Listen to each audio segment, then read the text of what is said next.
Alfred Adask, talking about man and other animals and how they get away with the shit they do.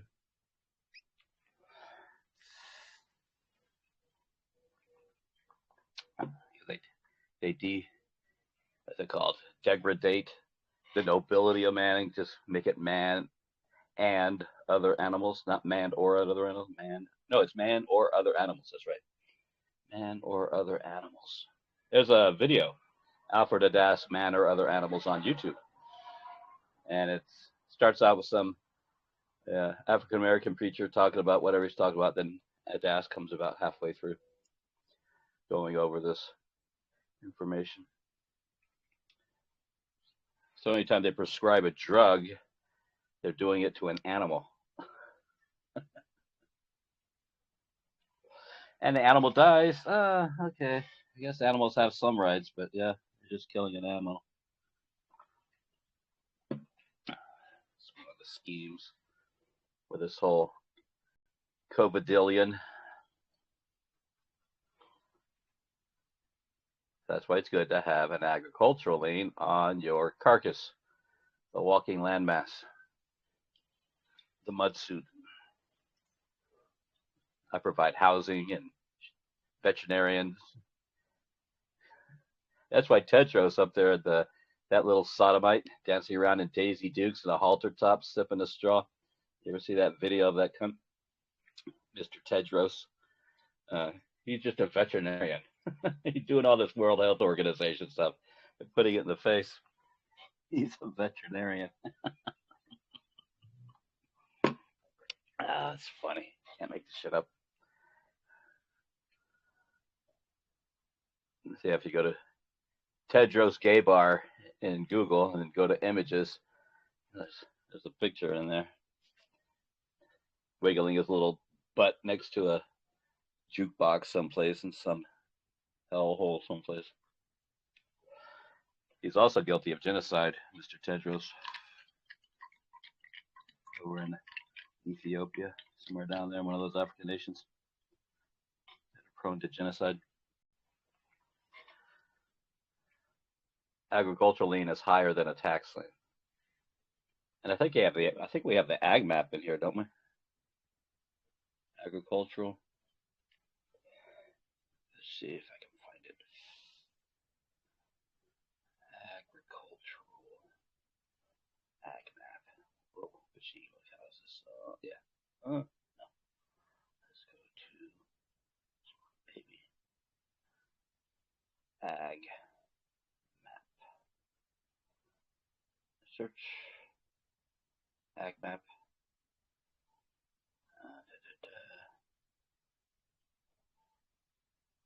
Copy URL. Go over here. Let's see. Boop. Boop. Paste. There's the ag map. Why do we use USC codes if we're out the United States? Just ask that. Ollie L. I don't know where's Ollie L from.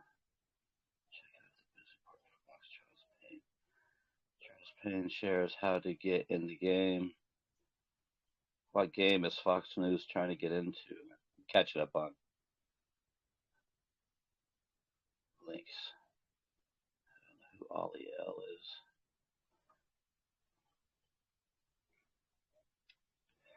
I see bubbles moving near.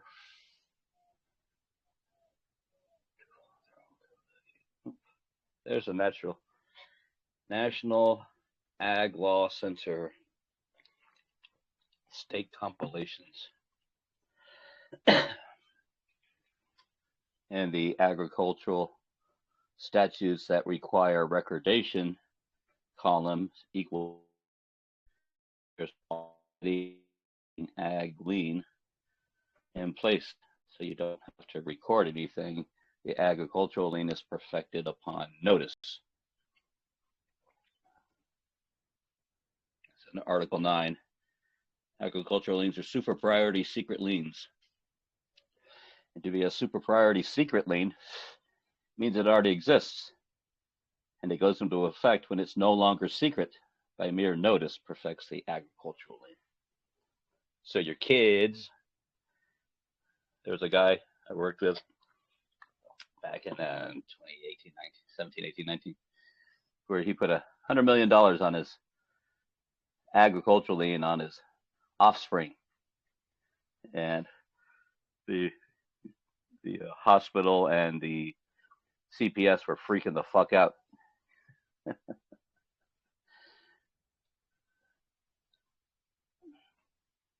So who do you put on notice on that? The UCC 1. Check off box 5, ag lien. The trick is each little what's it called? Each your inventory. Your wheat, your barley, your trees. So that's all inventory. Your cows, your boats. That's all inventory. Inventory is a security. Your list of inventory is a security. And so you have to delineate each particular security, like you would do a begin registered mail number : 001, and then you put whatever that livestock is, whatever that agricultural product is, and then put the statutes associated with that particular from the state agricultural lien statutes, no, and then end : registered mail number : 001. That delineates that particular inventory on the UCC1. Then you do begin registered mail number : 002, whatever that livestock is or agricultural product is, with the statutes associated with it, with end : registered mail number : 002. So you're making discrete little packages of inventory using the begin end with a different number, 01, 02, 03, on the agricultural lien, with the agricultural statutes particularly applying to that particular inventory. The statutes give the agricultural lien teeth, just like no trespass without a statute means nothing. No trespassing is a completely useless term. It means it's already happened. So it'd be no trespass and whatever the statute is for no trespass. Now that no trespass sign has teeth because it's a statute backing it up. Same thing with agricultural liens. If you go to the local 7-Eleven or Circle K or whatever, and usually outside out front, they have no loitering, no soliciting, no trespass out there posted to the wall in a metal plaque, and it has a statute. So you can go find the statute locally instead of looking it up. A little cheat sheet. So file an agricultural lien. So if they were ever to pick up your body, you would have a $100 million lien on a body, on man or other animals. Because when they slap a number onto a man, it turns it into a slave, chattel, cattle item. Does that make sense? Yes. And where did you say you could find that particular law? I've just posted it in the room. I don't know if other people can speak or not. Are you guys all locked out from talking? No, I came on. Everyone can speak. They just have to unmute themselves. And then remute themselves. Jason John. Can people speak in the microphone so we can hear? I don't know. Anna, can you hear? You tend to be quiet even in your recordings. I wonder what's wrong with this headset that doesn't pick up microphone well. Credit. When the credit card is charged off. Let me see what's put in here. What's going on with my microphone? Oh, you can hear me just fine. Okay. You realize if you can't hear me, you can, if you go and click the microphone next to someone talking, you can slide the little slider over and turn up that microphone for individual parties inside the little chatty thing. If you click on the microphone for somebody, you can actually slide it over, make it louder with Crowder. Okay,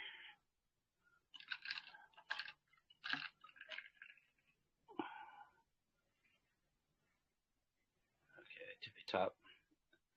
Yeah, so if you go into your state compilation and find your state, it's a PDF file, and you'll have all these statutes down the left. I think it's a third, fourth, fifth. I can't remember which column. It says recordation or something like that. No, there's a no column, and that means it's already an existing lien, and it's perfected by notice. And like a veterinarian lien, a laborer's lien, cattle would be your kids or your body. DTT.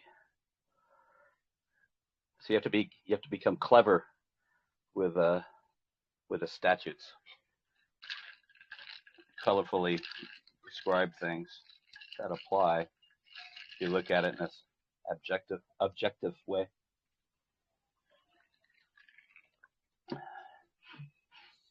So there's even labor. You know the I-9 form that we file when we get a jobby job with a W-2 jobby job. So you do a W-4 and an I-9 form. The I-9 form is a farmhand agricultural form for farm hands. That's what that I-9 form is, an ag form.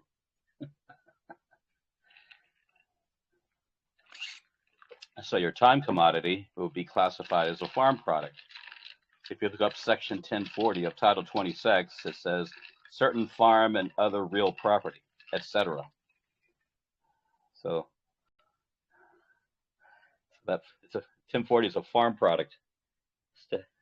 And if you get a federal tax lien, it says type of tax, a 1040 tax. Farm product.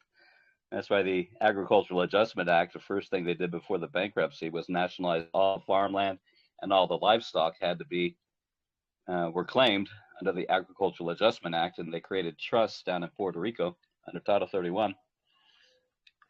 So they had to protect all the farmland, which is all the land, and all the property, the dirt.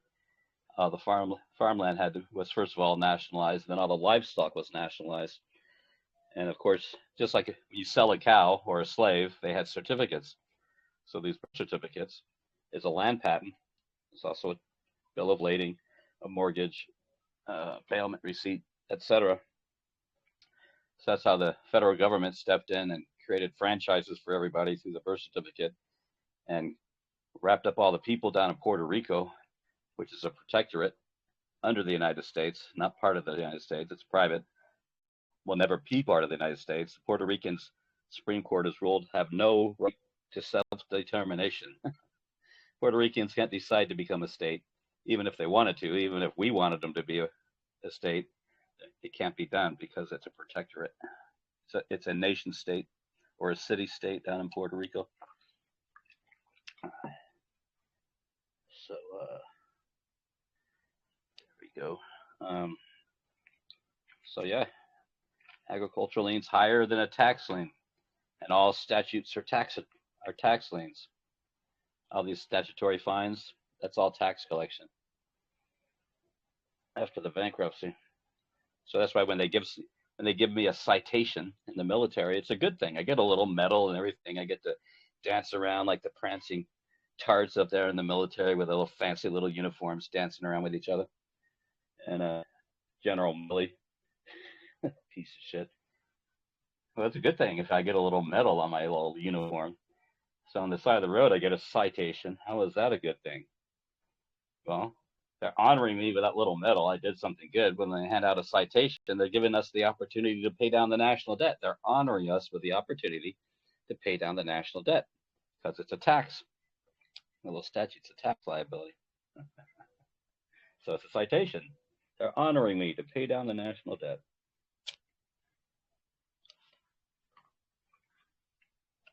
Believe it or not. That's why with all this false statements and false services with Pfizer, safe and effective, all this false statements they made to the consumers under 1692E, false statements, false services, the penalties under 78FF, 25 million. That's a tax liability for damaging consumers. So that's why I need to get to it eventually.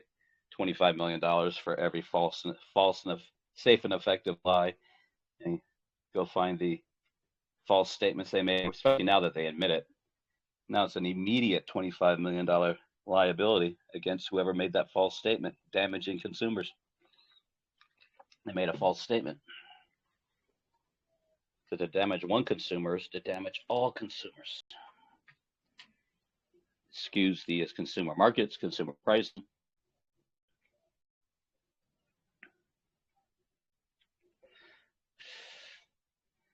Well, did you write them for the EIN at the court by chance? You just write an affidavit saying that this date and time I asked so-and-so, whoever, for the EIN and they refused.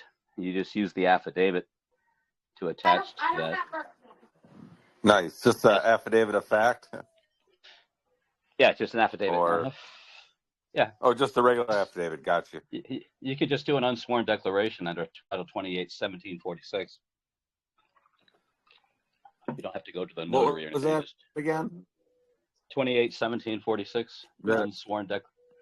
There was a case where this guy was trying to go up for some kind of appeal, and they won't give him a notary, and he went and filed a complaint, and the courts ruled, well, you've always had Title 28, 1746. They don't need a notary to come down and stamp off on their habeas corpuses or anything like that.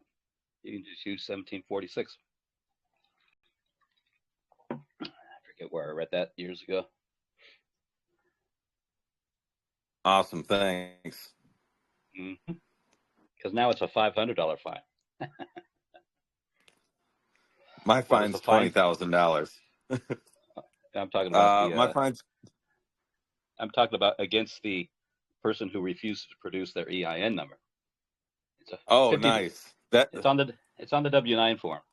That's so the IRS has a hook in them to drag them in.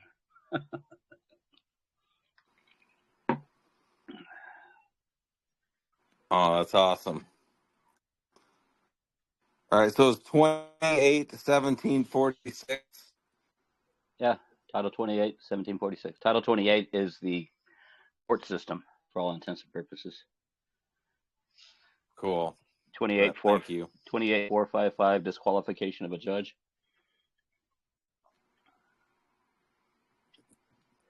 Unsworn declarations. There's two, one outside the United States, one in the United States.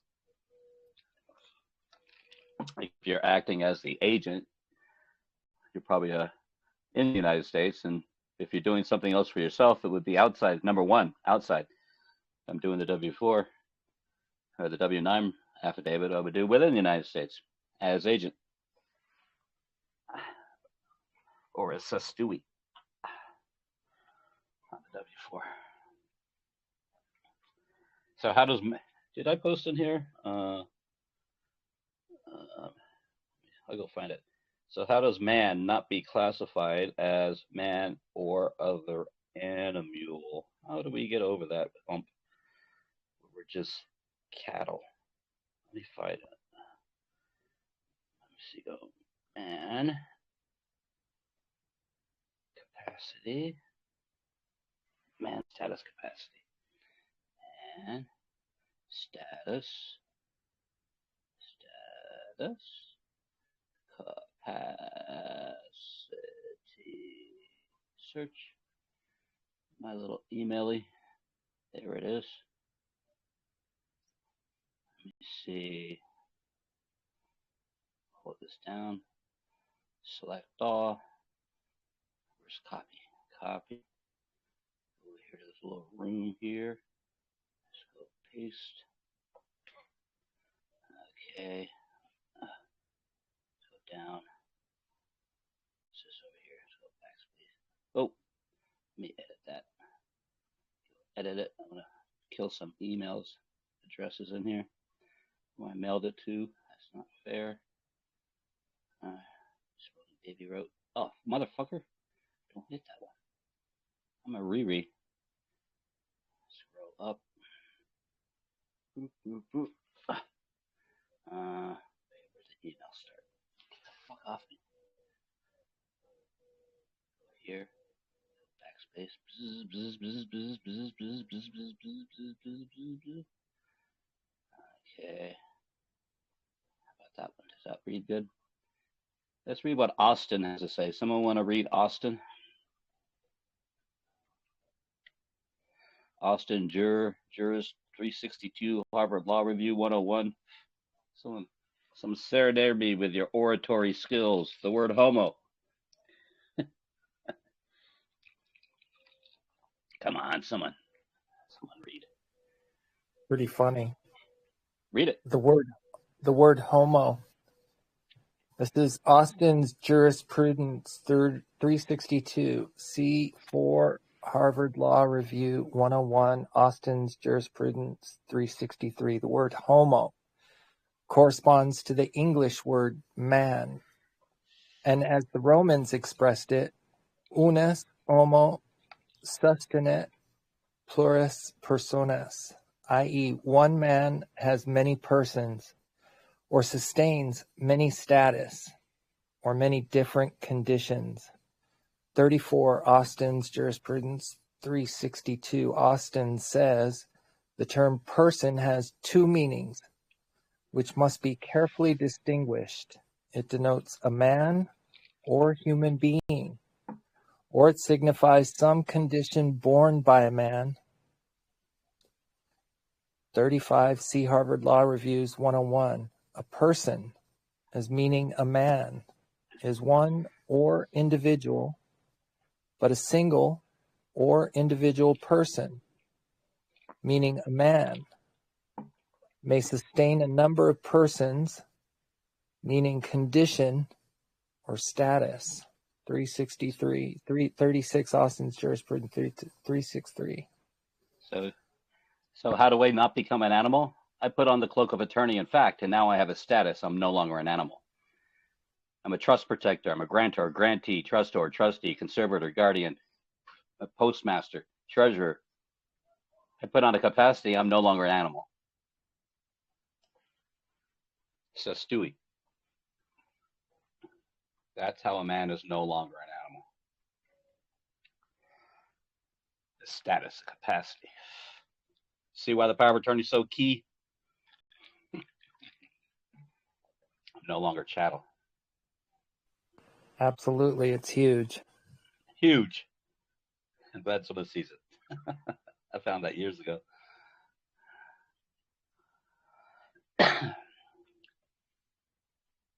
And I'll post in here. If someone can look it up, just go to YouTube and type in Alfred Adask, ADSK, man or other animal. There's a YouTube out there of Alfred Adask. He goes into the 1906 Food and Drug Act. Drugs are for animals, medical devices for animals. So if they blow up someone's lungs using a medical device, then, well, the animal died. That's too bad. I guess there's animal cruelty laws you can go after. For anyone butchered by these butchers, white coat butchers. You know, if you go to the butcher shop, they wear white coats, right? The butchers behind the counter, they wear white coats just like these fucking doctors do. Doctors can kill, physicians can't. Oh, there's 2 Hippocratic oaths. I don't know if I posted that here. 2 Hippocratic oaths, doctors and physicians. A patient is defined as a mental incompetent subject to medical care with or without their consent. That's in Bouvier's Law Dictionary. A mental incompetent subject to medical care with or without their consent. So anytime you ever go to one of these butchers, dentist, whatever, I want to put up the top. Doctor means physician and patient means client at the top of every page. When anything is signed, patient signature, cross out, put client signature. And if it were me, ever going to one of these butcher shops, I would make sure the signature is SmokingBaby, VC number 10163123456. It'd be property of the state of Alabama, VC number 123456, by signature as Stewie. Now Now the bed there's like look, Naz can talk about that. Naz with your mom's boyfriend falling off the ladder and being all He-Man, breaking his hip. You want to tell that story, Nazi?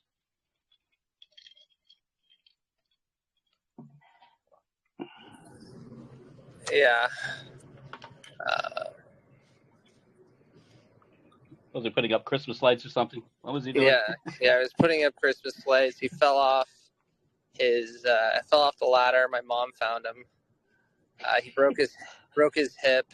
I've fallen and I can't get up. I don't have my little button. I've fallen and I can't get up. Have you ever seen those commercials?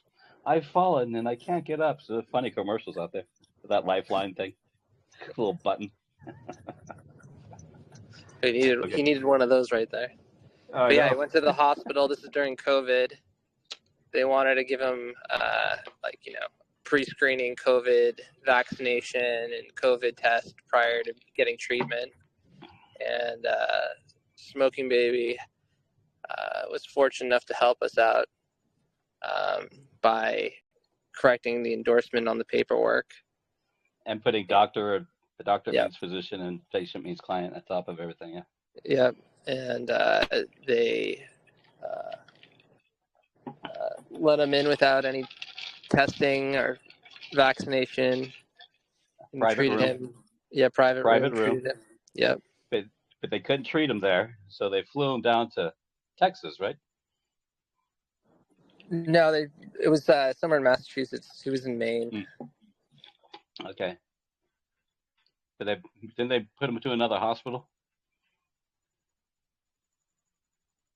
Yes, they brought him to a special care unit for the surgery that he had.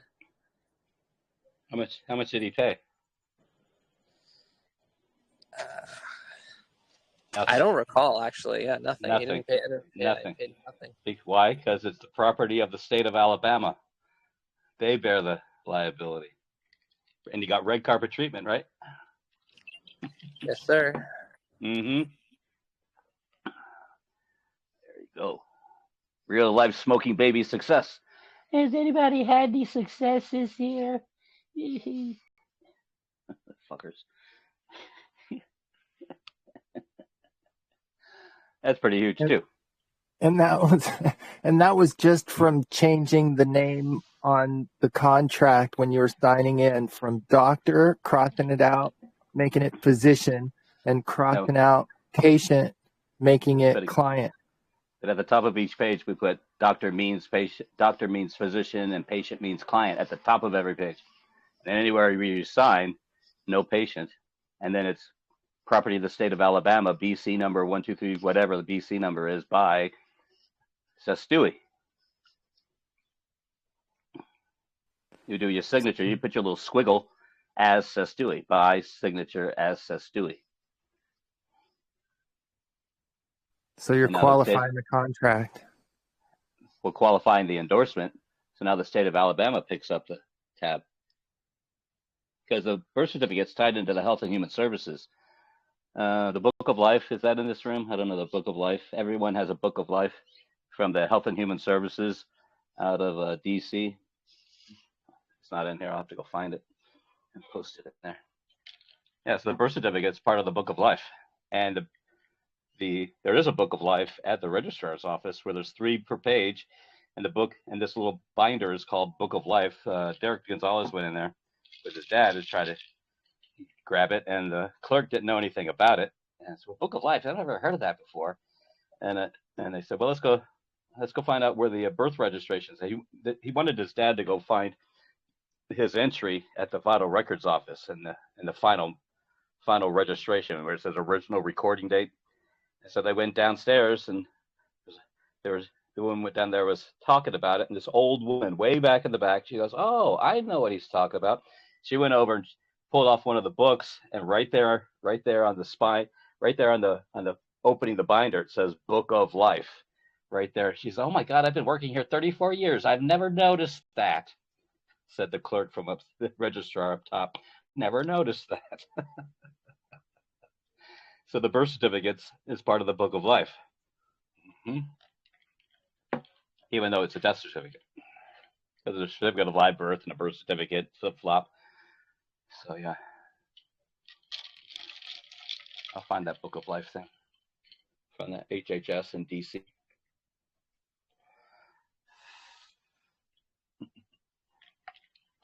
So that's how you shift liability. Since they captured everything it will ever be worth through that birth certificate, and it's moved up to DC under 2715 Charlie, part of the number, to Title 22, 22 USC 2715 Charlie. You go down and read A, I can't remember the numbering, but it's A through H on the top, and then after 1 year and a day, there's part B at the bottom, but it's held in trust for the claimant in part A. I need to go down and read part B. I haven't gotten back to it. After a year and a day, it gets shifted someplace else. Under Title 22 USC 2715 Charlie. Read all that. It's the birth registration process. It's called conservation of estates. When a U.S. citizen dies abroad, the consular officer shall assume administration by collecting the baggage effects and residue, posting a notice, contacting the next of kin, selling off the perishables, and then heirlooms and everything are turned over to the United States and the general fund of the United States, where it's held in trust for the claimant by the Secretary of State in the District of Columbia, not the United States. District of Columbia has its own Secretary of State. Miss Bowser, that peach of a piece of shit in D.C., Miss Bowser. And it's held in trust for the claimant, thereby making a trust document as well, and a bill of lading, and a bailment receipt, the birth certificate, and a mortgage, and a land patent.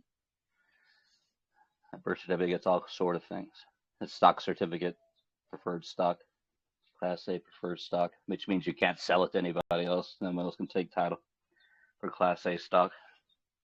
It can only be sold back to the issuer for Class A stock.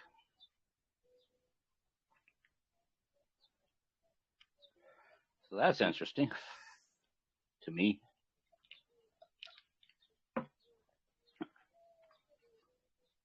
Yep. And if your dad's still alive, have your dad officially adopt you and get a name decree to make a proper case name. In the Oxford Dictionary, if you look up the definition of God in one of the older Oxford dictionaries, it says God, a proper case name. That's the definition of God, a proper case name.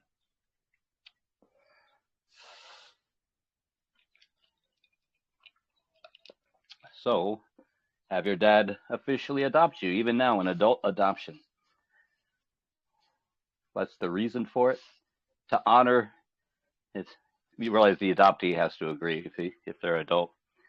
I wish to honor my biological parents, to cure minor disability. What's the minor disability? The all caps name. It's disabling.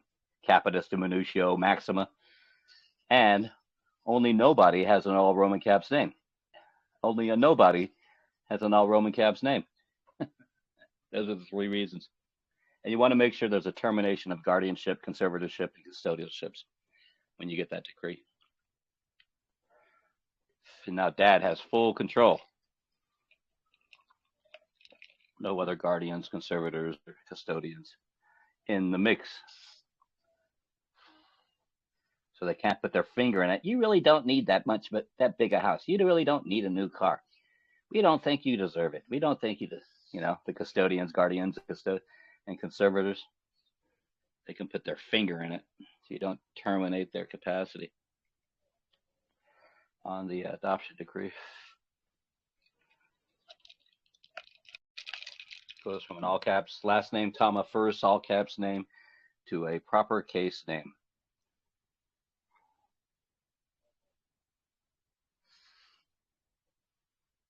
Then you want to take the decree and go to the birth certificate amendment side of the registrar's office and have them correct the record to reflect the order from the probate court.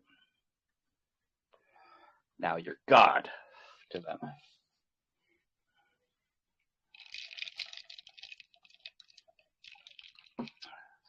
Even if your kids aren't adults yet, the father should officially adopt the kids. Why? Because fatherhood's a presumption and motherhood's a certainty. And then what came after, or they don't know who the depositor was necessarily. So doing that decree perfects the security interest in the father, the dad, because the Bible says the children are the father's inheritance. Their quivers, their arrows in his quiver in the Bible. So the dad has a security interest in the issue of the birth.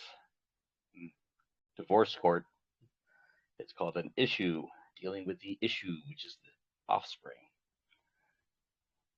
An infant is found, a child is registered, and the mom goes home with a baby, never to be heard from again. That's the birth return has to be done. Putting all the pieces back together again, Humpty Dumpty style.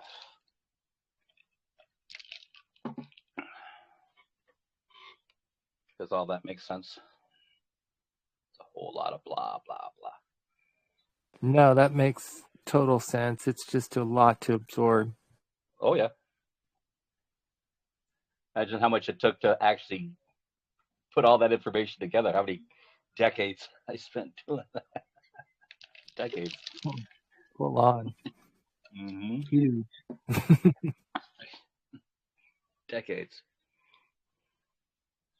Unraveling this Gorgon's knot. Oh, and then when you get the decree, you need to take it over to the Social Security Administration too, and have them update their records as well. Yeah, they're the big tattletale. take- They'll tell everybody. And then you take the decree and you do a Census Form 300 to the Census Bureau with the decree. I suppose that's one part of the being the people, the Census Bureau, as opposed to a person. Then, of course, changing your political domicile to the 10th Amendment as one of the people populating the American Republic. As well, making a special appearance in the United States. I'll leave it to you to go look up Federal Register and put, quote, special appearance, end quote, in the Federal Register and find out what you're supposed to do. I'm here making a special appearance. They gloss over that just because you say so. The only special appearance you can do is a bill of particulars. That's a special appearance. In a court case, a bill of particulars is a special appearance. Political domicile is done a different way. I'll leave that to you guys to look it up. Do a little chewing for yourselves and work it through. Maybe somebody will tell me what they think at some point. I'm not going to give it up. I want you guys to learn to chew your own food. I'm not a Ferengi. I don't choose the food for you. Anyone who's a Star Trek geek. Ferengis. The Ferengis have to chew the food for their children and spit it in their mouth like a bird.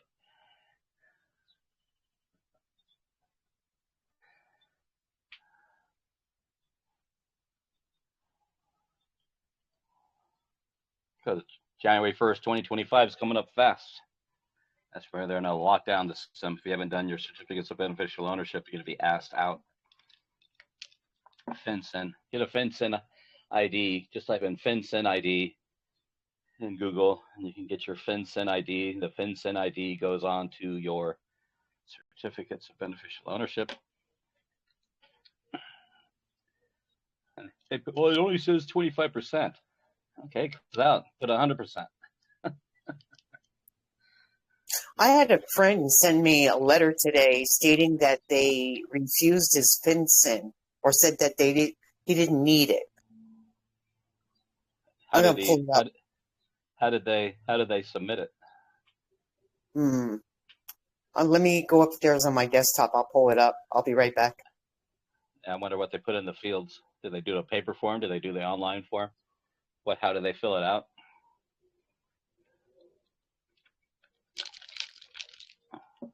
Fortunately, I don't converse with him anymore. He's a pedophile. Aren't they all? Was he a cop, a priest, judge, No, he's the just run of the mill? a kook and a weirdo Run of the and mill. pumps me for information. I don't like that. Be right Doesn't back. make him a pedophile. Doesn't necessarily make him a pedophile. It makes him I didn't tell you about the picture. okay. I didn't tell you about I don't want to hear. I don't want to. It's ugly. Not to mention the kerfuffle it causes when it's reported. Because having those pictures on your computer or any place is damaging for you, for whoever's holding those pictures. Oof. No.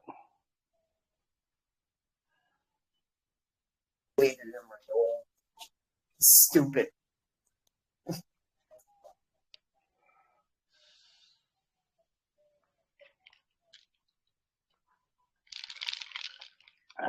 But you can get a Vincent ID.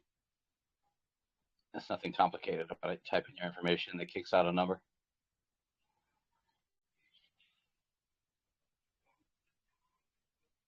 $20.25. Something happens. They've been pushing out this deadline date for I don't know how long. Started 2017. You have to have it done so much time. They keep pushing it out now. Last year, January 1st of this year, people had 90 days. And then 2025, some kind of hard deadline there. So I suspect the certificates of beneficial ownership need to be mailed out.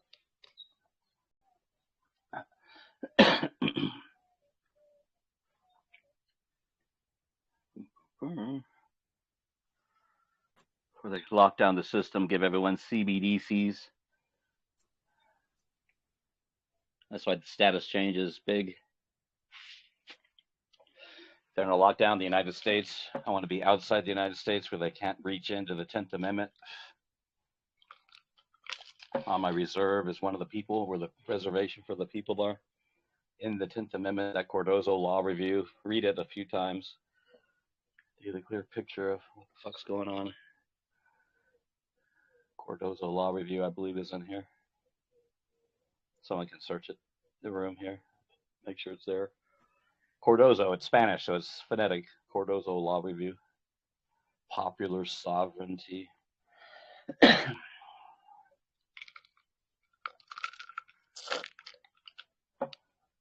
it'll be Christmas before you know it. Smoking Baby, isn't having an FBAR number the same as a certificate of beneficial ownership? No, the form, there's a separate form called Certificate of Beneficial Ownership out of FinCEN. Okay, I was just curious about that. I have an FBAR number, but I still need to do a certificate of beneficial ownership. Well, with every account you've ever opened. Did I post in the room that novation thing? In here? Novation. Okay, real quick. He filled it out wrong. I can tell you right now. It says down here, an entity qualifies for inactive entity exemption if all 6 of the following criteria apply. He was supposed to click on individual, right? Right. Yeah. Yep. Keyword entity. You fucking dummy. I sent him the video of you explaining how to do it. First 4.5 hours. That's from the Derek Gonzalez 14-hour video. Someone had posted it, I think, up in We Are Law. Yeah, Clipped it away. Yeah, I don't know if Derek would be too happy about that. Why? Oh, never mind. No, I'm just saying because people had to pay for that. Now everyone else is cheating Derek out of capital, out of the intellectual property profits. Yeah, you're absolutely right. I got to see where. Don't mark my words. Okay. I'm not going to tell. Parasite. That's parasites when people just do that shit. You know how many hours it takes to put this shit together, and how many years of our life we spent putting this information together, and people just go out and spam it. wrong. I only shared it to one person, so. But I listened to it again, and I completed one for my significant other. Came back right away because I'm the directions. Big dummy.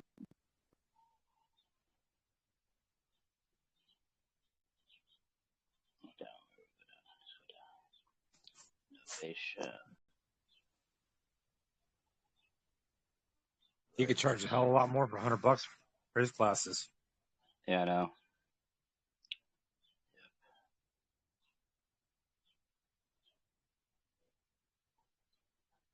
Okay, finally got the TikTok running. Where is this? Here it is. Here's the novation. Copy this. Copy. Go back over here. Oh, go back to here. Go back to Smoking Baby Room. Go back. Go to the top.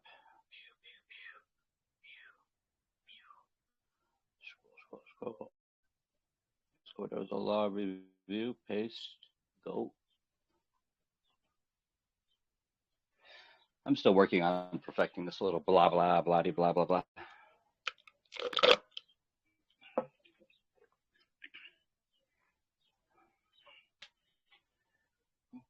Yeah, did you get your BSA number as well? F-bar people? Not yet. When did you do it? Hold on. Bum. They should have. They take out the F-bar, and then you should get another email giving you the Bank Secrecy Act number. And you don't share that Bank Secrecy Act number. You know why? Because it's a Bank Secrecy Act number. It's secret. That's how you amend your F-bar filing for the BSA. When you want to do an amendment at the top, it's page 2 or something, there's a little checkbox, amend, has a BSA field. So it ties it all together out of that unique number. Yes, I got it. There you go. Yes, I got the F-bar submission accepted, and then it came back the very next day. Yep, you're getting your BSA number. Now they know who you are in the financial system. So when we start doing these securities, whatever we're going to do, we're in the system. So there's no money laundering presumption. Yes, I got it right here. I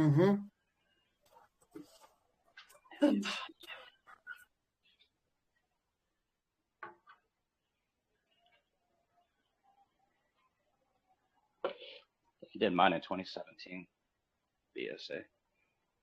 F-bar.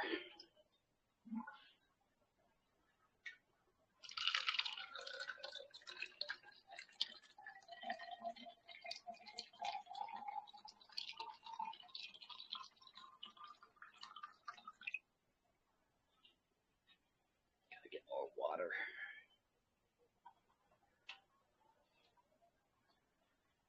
Yeah, I would watch that TikTok if you can capture it. I would capture it. I don't know how long it'll be up. That novation thing. I thought you were supposed to be drinking watermelon juice. I can't find any real watermelons. Yeah. They're all seedless. They're like rubber. I don't think it's real watermelon. They fucked it up somehow. Real watermelon's more crisp. The seedless ones are like you can bend it. It's fake food.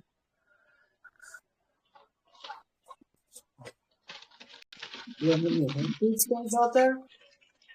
What? You don't have any health food stores out there?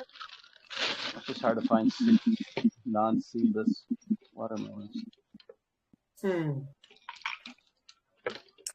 Well, I'm on a hunt for it. If I find it, I'll ship it. No. I just need to grow my own out of my earth box. In Arizona? Earth box. Look up earth box.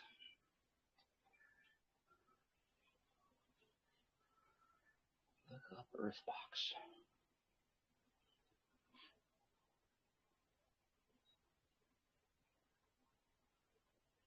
Yeah, they on the side of the road. It should be about this time.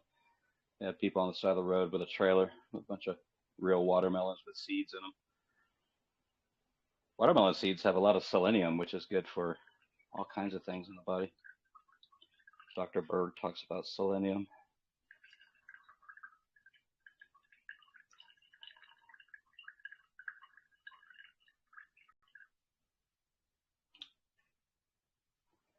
It's a micronutrient.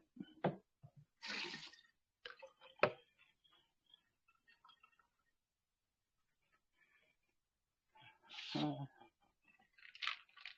maybe sometime we'll watch Nanny McPhee.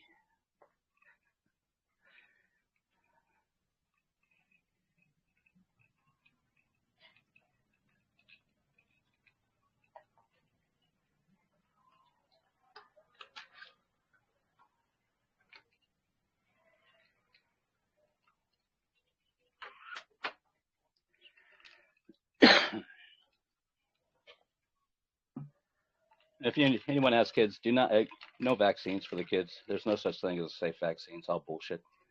Look up a affidavit of liability on Script D and have the doctor sign off that there's no adverse, that it's perfectly safe, no adverse physical or psychological harm will be done. And he has to put up $1 million bond for any harm done. And if the doctor can't sign off on it, then fuck it. He can't. The doctor won't sign off on it, by the way. So if they try to get your kids to school, or if you homeschool your kids, if anything, get them out of this. Get out of the system. Keep your kids out of the system. It's fucking stupid. If you have to, if circumstances require it, take in the kid's authenticated birth certificate to the school and give them instructions. The authenticated birth certificate is perfect ownership. Now they can't fuck with you. Same thing with the adoption decree. Because if you just register your kids, they take ownership. They take equitable interest in the kids when they go to school, and they can do whatever they want with them. If there's an event, some kind of event, they can put them on a bus and take them someplace like they did in Maui, never to be heard from again. Parents don't know where they are under FEMA. Dangerous shit. You probably annotate on the records at the school that doctor means physician and patient means client. All those reservations. So that little nurse Cratchit there, the little, I'm sure, very, very capable nurse at the fucking school. I'm sure they're experts at whatever they think they do. It's fucking dangerous, isn't it? We just registered the kids and we gave them shots. What? What the fuck? The nurse did it. Fuck. Poison my kids at school? You pieces of shit. No vaccines. All vaccines are poison. Vaccine means poison in Greek. Even the book from 1890 deprecating the whole vaccine thing. Just bullshit.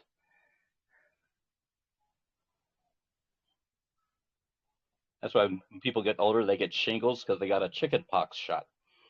Or if they got chicken pox, that zoster stays at the nerve ganglion, and when the immune system goes down, it kicks off and causes all these blisters. Chicken pox.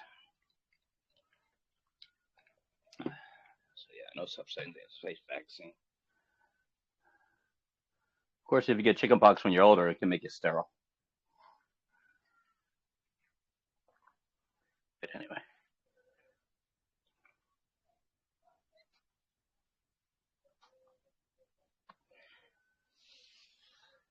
Yeah, Canada is part of the Hague now. There's no double authentication for Canada anymore. I think there's probably after that Declaration of North America, Canada is now part of the Hague under the DNA, Declaration of North America, that Biden, that potato fucktard pedophile, signed up with Canada and Mexico. All more reason to get in political domicile in the 10th Amendment as one of the people populating the American Republic.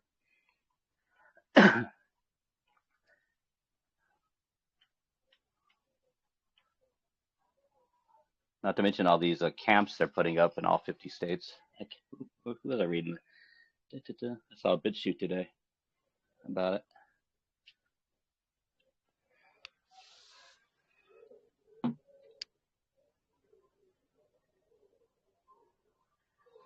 Yeah, the FEMA camps. They started building those in, I believe, in 2003. There's something else coming out. There's something coming. It's ramped up again. Something came out recently. Yeah. Could have been on Redacted, I think. That Redacted channel. If I can find it, I'll post it in there. So I definitely want a diplomatic or UN passport. Have those order followers bend, bow, and obey, genuflect obsequiously to me.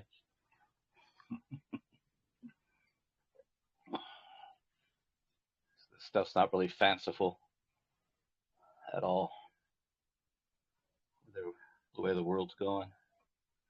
Unless Trump comes to save us, trust the plan. The Zionist. I don't trust Trump really. Better than Biden, maybe. I don't know, but that whole red flag law. First take away the guns, then due process. He said that shit. His grandparents are Jews. And his lineage. Yeah, I have a theory that every leader in history books that is like been demonized and talked about to be evil and stuff were actually the good ones, and every other one is all there's no good politicians, in other words, except for like Napoleon. Napoleon was probably a pretty good guy, stuff like that. Hitler did nothing wrong. Yeah, his story was completely exaggerated.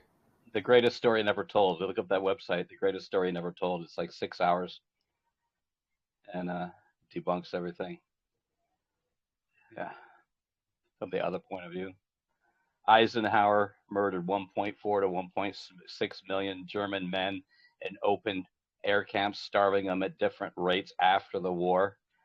And that's how we get our recommended daily allowance of nutrition, because Eisenhower, a Jew, starved millions of Germans after the war and fed them at different rates. So we know how much nutrition is required. That's that RDA on the label, percentage of RDA that keeps someone alive at 2,000 calories a day.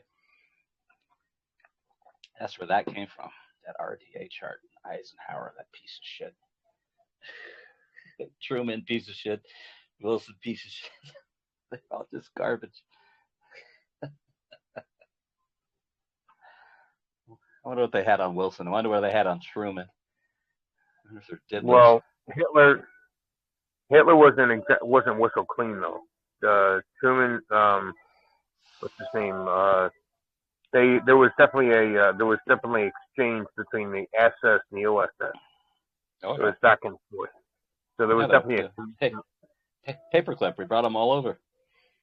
Yeah, but I'm saying that Hitler was not whistle clean. He was definitely part of the whole Aryan thing. Well, Nazi. You know where Nazi comes from, right? Yeah. National Socialist and Zionism. He was working with the Zionists. ZI, not Z. Zionists. National Socialism and Zionism. And Pope Pius VI was giving him a blessing. The church was involved in all that, the rat line and everything down to Argentina. Yeah. Mm-hmm. It's all about the banking. It's all about the banking system. The Catholic Church, not the church, not the Protestant Church. Catholic Church, yeah. Pope Pius. Yeah. Pope Pius VI. Well, I'll tell you where the separation happened, where the contamination happened, I should say, was when Constantine became a Christian. He decided that all Christians, because he was the emperor, that all Christians should believe what he believes. I saw a thing where there's a document that goes back where the Edict of Toleration.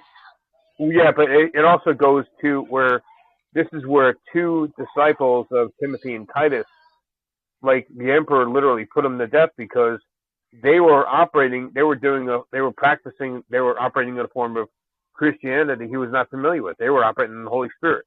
They were speaking other tongues. They were laying hands upon the sick and having them recover. they were casting out devils in the name of Jesus, which is something completely foreign to the emperor. He had never heard of this before. Yeah. So he had them put to death for blasphemy. Sure. You know, because he was a Christian. How if he's a Christian, how can they be how can they be operating in something that he was not familiar with? So he had them put to death. That was So probably this is Titus. where, I don't know. and that's when it was Titus. Yeah, Diocletian? Titus. Well, it was disciples. Listen, it was disciples of Timothy and Titus. Okay. Okay. Now, don't get it confused. There was a Greek, there was an emperor guy named Titus too. Don't get the two mixed up. You know, the Titus who wrote the book of Titus was a young, spurt. He was definitely a young spurt. He was way too young to be the emperor, to be that guy, and he was like he was way too young. He was way too young, and he was about 300 miles away. So there's no writing the book of Titus. So there's no way in hell he was that guy. You know, if you want to it's like I've heard people. I'm not confused about the two. So. Yeah, it's crazy. Like people, I heard there was a guy that they were talking about Ananias, and how Ananias was the one that Peter struck dead. You know, but yet there were two more Ananiases thereafter. After Peter struck the one guy dead, because he was basically stealing from the kitty. He was like, taking from the, him and his wife. They stole part of the land, but they kept part of the price part of the land, part of the money to themselves. They didn't put it all in. Now he would have gotten it had he put it in. He would have gotten his fair share. You know what I mean? He withheld a little bit. That's what killed him. Right. He withheld, but and the thing is, he would have truthfully, the system that Peter was trying to create, he would have gotten a lot more. If Ananias had listened, he would have gotten a lot more. But the spirit struck him dead. It wasn't Paul didn't kill him. The spirit did. Right, the spirit struck him dead. Right, it was Peter. Right, but I'm just saying. Yeah. And then of course you got the book of James. That drives a lot of people nuts, because how is the son of Zebedee writing the book of James when the son of Zebedee was struck dead by Herod with his own Herod literally drew his sword. He was sick and tired of the words of truth that were coming out of James's mouth, and he just drew his sword and struck him dead. James is Jesus' brother. So right, exactly. So is Jude. That's right. Yep, exactly. And that's where you lose a lot of, because they like to think of the whole virgin birth. That's where like the whole, here's the thing. And this is where I really don't believe that Christ has offspring, because that undoes the virgin birth. You have to understand that Christ's cup had to be completely empty. Let's put it this way. Think of it this way. Joseph and Mary, they were good people. They were pure people. Their marriage was consummated purely. There was no impurity whatsoever. But even, let's just face it, everybody in this, when you consummate, there is a slight, even the purest people, there's a slight, there's a little bit of impurity. That when you consummate, you do things to arouse each other, and so there's that little impurity. So the virgin birth, that little tiny bit of impurity was spared. Christ's cup had to be completely empty, and the reason why Christ's cup had to be empty was because he became the sin of the world. He had to literally become. He had to take the place of sin itself, of all of our sins, for all the. So that's why. That's why it's like so the whole. I think it's funny. Yeah. I mean, virgin birth, and then they knocked out a whole bunch more, but you never heard from Joseph again. And the last thing Mary said was, "Whatever he says, do," and then she shut the fuck up. Right. Yeah. Well, there was one time. There was one time when she was acting in the flesh, and she was like, you should come home. And then he said, they've run out of wine. It's not, what is that to me, Goonie? It's not my time yet. And she told the Right. servants Okay. Well, right. whatever he says do, and it was the best wine Yeah, ever. right. The It was the best the one. reason There was that the reason time. Right. You're okay. There were two times when Mary basically acted sort of, kind of at a like, she was she was putting t- like, she was she thinking was of tired of worldly things. she was tired of being called a whore. They tried to stone her to death. That's why she had to run down and go see Martha because there's a sanctuary city down there. So she had to go down there and get out of town because they were No, after no, her. no, no, no. No. Listen. That whole thing. Okay, she was not without. Um, she was without child. Like basically, what happened was the angel came to her and said that she was going to have, but then she went to Sure. go see. That's when she went to go see Elizabeth. She wasn't showing signs of it though. She went to see Elizabeth, and then by that The time, I big believe that's when the the big seed. I believe that's when the seed was planted in her because that's when, um, because of Elizabeth's reaction, the child in my womb leapt for joy. So there had to be something in there. That's when it traveled down the over. If you want to go into detail, I believe that's when it took the little egg took a trip down the stinking ovaries and boom. they were That's told. when it happened. No, the angel came. The angel came and told him to get out of Dodge and go down to Egypt No, no, after the no. Okay, wait. No, after no, the birth. no. Okay. Wait. You're jumping through. Hold on. Let's All right. back up. All right. No, Let's no, back. guess what? Guess what? Guess what? We're not going to talk about it. Fuck. It's not a theological thing. That Well, I but I'm it just, doesn't change. Does it? It doesn't changing status in the W4. It's just too much consternation. I'm not going to get into it. I have my own beliefs and reading of the Bible. You have yours. But so anyway, so the yep. So Caesar. Anyway, um, so what else am I in here?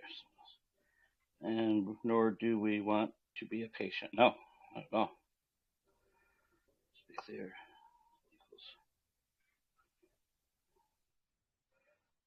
I don't say should mean. I just say means. Doctor means patient. Doctor means physician, and patient means client. Well, yeah, I did clarify that. Just in my interpretation of what he was saying there, instead of the word or the symbol equal, instead of, because I don't use doctor or physician, just use physician, right? No, you have to clarify on the form what doctor means. Oh, yeah, right. Okay, you could do that. Define the terms on the document. If you got a contract, you can cross out like doctor and write physician. Better to put it at the top because there's doctor everywhere. Just do it at the top and do it at the bottom. Good point. Yeah. If I find the 2 Hippocratic oaths, you can even bring in the other Hippocratic oath, attach it to the document. So, adopting the offspring's big. Getting a name decree is big.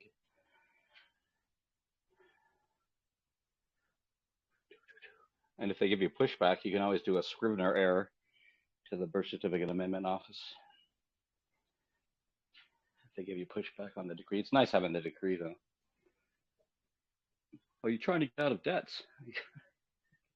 If the birth return, bringing in a birth return for the decree would tend to help. A registered birth return, a recorded birth return at the county auditor. If they give you pushback on getting a name decree, that could be a missing piece of the puzzle.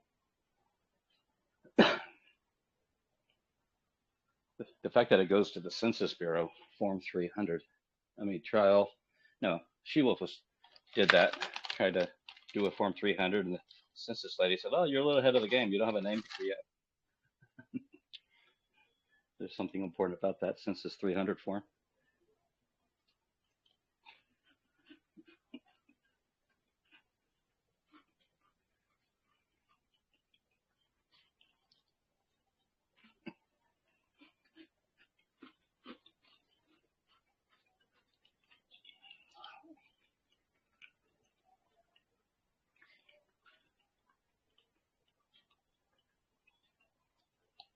What else is happening with you people? Any good mail in the mail?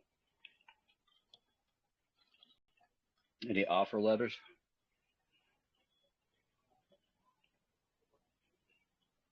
No credit cards coming in the mail? Pre-approved. W-4 that shit.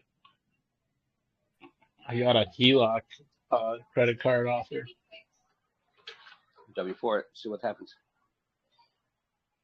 Somewhere in this room, there was a Mississippi guy talking about how he W-4'd his automobile registration down in Mississippi, and it knocked his license plate out of the statutory system. Cops didn't fuck with him. He's recording up here someplace in this room. Have you got a channel for Australians to get through there to the IRS by any chance? You can use our forms. You have a withholding declaration down there. You can even do it online.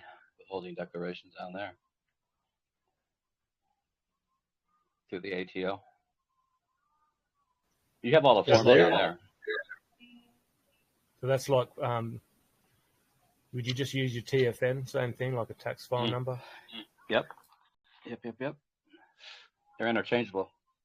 Before I went down there the last time, I got online before I flew down there for New Year's. I forget what year, 2018 or something like that. And paid the $30, put in my information, my passport and social security number, and they said, okay, call us when you get down here. So I got to Sydney, bought my $20 Vodafone, contact the ATO right then, and 5 days later I got my TFN number. So the social security number and TFN numbers are interchangeable because that's what I used to put on the ATO application to get a TFN before I went down there. I was looking to do. Sorry, I was looking to do like the ITN. What is it? Individual tax identification number. To do it back the other way. You have to have a business or something like that here. There's another way. If you pull up the form 7004 form 7004 right now, I'll walk you through it. You get a 9080 IN.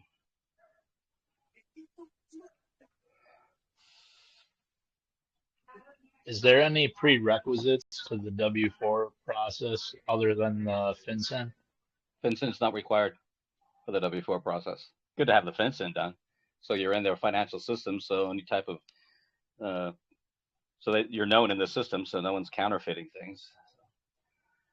FinCEN's just, it's 5 years and $500,000 fine if you don't do it, or if you do it wrong, or if you falsify it. If you read in the FinCEN form under the explanation boxes, and use of the social security number is mandatory. When you read the online FinCEN 114 form, not you want the online one. You don't want the PDF one. FinCEN 114. But Mr. Aussie, I don't know who the Aussie guy is. If you let me know when you have that form 7004 form on your screen. Anybody else who wants a trustee IN as well, you can pull up the 7004 form. I've had a friend do a 98 for me, like with my name as the What type of entity? Trust. How did he do it for you? What does that mean? Yeah, just applied for that number, so I've got the 98 EIN number attached to a trust. So you don't need an ITIN. Okay, so I'll just use that. You mean? You can use your realize if you could do a 700, if you do the form with your TFN to get a 98, you can use your TFN on the W-4 as well, I suppose. But you have a withholding declaration down there. Yeah, okay. So I could do both. I mean, I could do the one through my TFN. With a withholding declaration. Yeah. You don't need the 98. You don't need the 98 if you're doing the withholding declaration. Okay. I'll look into that. Now, if you want to open a Treasury Direct account, you might be able to use that 9080 IN to open a Treasury Direct account. That's possible. Yeah, okay. I'll have to have a look into that one. See what they do. Do you have any advice on, for down here, repossession of a home? If you've been default? That's pretty full on, but... Have they already seized it? No, I just got served some papers sort of last week. So What are they foreclosing on? The mailing address, right? Well, here it's got in the... It's What's the saying property? What property? Is it PricewaterhouseCoopers? Yeah, well, fuck knows. It's Who's the letter through come from? Westpac. It West came Bank. from... Yeah, it's Westpac Bank. Okay. It's been in default for a while. You go. Right. So when what property, when they describe the property they're foreclosing on, I bet it's the mailing address. Yeah, it is. But that says repossession of the land, so I'm not sure. Again, so you have a land registry, right? Yes. You have the Queen's Land Registry down there. So if I were you, I would do a quick claim deed and quick claim that mailing address back to the council, and then go amend that land registry and remove. You could contact the postal service there and send them a letter saying, I really like this address, and I'm thinking about moving over to the Gold Coast. Can I take this address with me? Does it belong to me? And when the postal service comes back and says, no, it belongs to the municipality or belongs to the council, well, then you can go and correct the lands registry, because that mailing address does not belong to you. And so you can remove that mailing address and remove the easement that the council is going to come in and try to do the foreclosure. That mailing address is an easement on your property. Make sense? Yeah, it does. It's just okay. Obviously, yeah, I'll get the whole process and stuff. It's just putting it into practice is another thing, isn't it? Like you get sort of overwhelmed. Write a letter to the write a letter to the postmaster and say, hey, I really like this address and I want to take it with me to the Gold Coast. Does this mailing address belong to me? And they'll write back and say, no, it doesn't belong to you. In that case, why is it on my deed or my registry? You go down there with that proof from the postmaster saying, hey, we're striking this from the land registry because it doesn't belong to me. It's not my property. It's through that easement how they come in and they do the foreclosure. And I put in the novation in this room, this novation for that mortgage you got supposedly. That credit application you filled out paid for it up front. In this room, there's a novation just up above. You can watch that TikTok. You just write a letter to whoever you have a servicing company, right? You make payments to, I guess, to the bank for your payments. Yeah, I recently, just last week, I did send out one of those. I think it's called a writ in the nature of discovery and disclosure. Well, that's different. Read the novation. Okay. Your signature created everything, so your signature can change everything. Now you're just giving them instructions on what that application was. The application is a collateral security that already paid for it, and the language is in there. You can watch that TikTok too, where they talk about it. And you're just going to release your property, the home, whatever, however you're going to describe the hereby release, whatever. You wouldn't use the mailing address. You would release the registry. Yeah, there's a registry number, right, in the lands registry for your property. Yeah, it's got like a lot 32 of the particular area, I guess. But that's the lot and block. That's also an easement. But there has to be a lands registry identifier number of some kind. An entry. There's a book entry identifier. Yeah, okay, that'd be something I'd have to Yeah, go to the lands registry, find that identifier, and now you're releasing all liens and leases and encumbrances on that lands registry number, because that credit application is already a collateral security, and we didn't tell them what to do with it. So they took the value of that, invested it other places, and they invested that credit application value someplace else, and then put you in there as a retail installment contributor and a beneficiary of that retail installment agreement as a beneficiary. So now we're going to do a novation and correct the whole situation with the language that's in there. But you have to know what they're releasing. I would be releasing the land registry identifier. And if there's a parcel ID, lot, and block, you could quit claim. This is when I talked about it before. When you open a PO box, right? You have to fill out a form for the PO box, post office box. Even down there, you fill out an application. Yeah, I haven't personally ever, but yeah, I think you can. That's right. If you're wait a minute. Hold on. I got kicked out in my headset. Put it back on again. Bluetooth.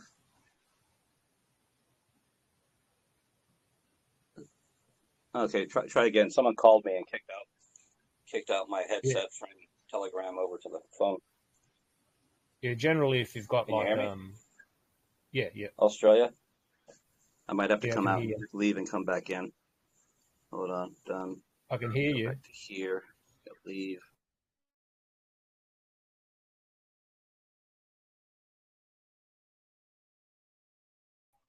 I can hear my headset again, Mr. Australia. Yeah, how you going? So the so that lot, block, and parcel ID, is that what it's called? Parcel number, blah blah blah. Yeah. So originally, I guess if you're saying it would have to be done through the land registry with a different number, then they've obviously allocated that lot 32 to a particular area. Yeah, and it's an overlay. It's a fictional overlay that gives the county access to the property, and the mailing address gives the city council rates access to the property. They're easements.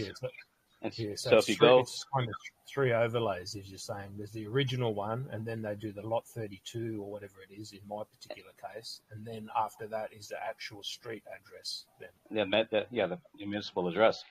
And so if you go open a PO box, do a quick claim deed, the mailing address back to the council, and then what's the name on the mortgage? Who's the borrower? I am. It says I am, really? It says I am? Well, Francis is my real name. It says Francis Smith, a single male? Yeah, Francis Hibbard, yeah. Now, what does it say exactly? Oh, I'd have to look into it properly. Now you've got me thinking. Because it probably says Francis Smith, a single male. That's an unregistered fictitious business name. So you need to claim that fictitious business name with every capacity possible: trustor, trustee, grantor, grantee, conservator, guardian, custodian, trust protector, cestui trustent, cestui trustent. So you're gonna pick up that fictitious business name and own that. At the same time, you can do a Scrivener error and correct that deed to just be your proper case name. Because now that you control the name either way, now you can tell the trustees to fuck off. I don't consent to this because I own the name. You can fire the trustee and tell them you don't consent to cease and desist this default foreclosure. And you can use that novation language back to whatever bank. Give them instructions on what to do. Like it's posted in there. Does that make sense? Yes, it's a lot, but yes, I do get the gist of what you're trying to say, which is basically claiming your name kind of thing in that aspect, removing the overlays, easements and stuff, and then what was that? Did you say Novation? What was that other one? I'll look into that one. It's in the room here. It's in the room okay. here. All right, I'll But search up that. So when you do open a PO box, you have to put down your current address. You know, it's tied to your location, right? When you do a PO box, post office box. So you would have, 101 Carrie Dancer Lane, New South, wherever, Sutton Forest, blah blah blah. That would be the street address, 101 Carrie Dancer Lane. The second line would be the parcel ID on the second line, and the third line would be city, state, and zip. And so now you can notify both the council and the tax assessor that you've moved the easements to the post office, and you can seek satisfaction through the postal service. Have the post office pay for whatever they're going after. Yeah.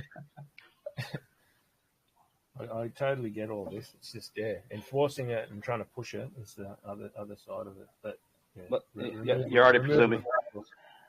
Well, yeah, okay. Yeah, there's work involved. But then it comes once these easements, once the lands registry is fixed and the novation's fixed and the easements are notified, moved off.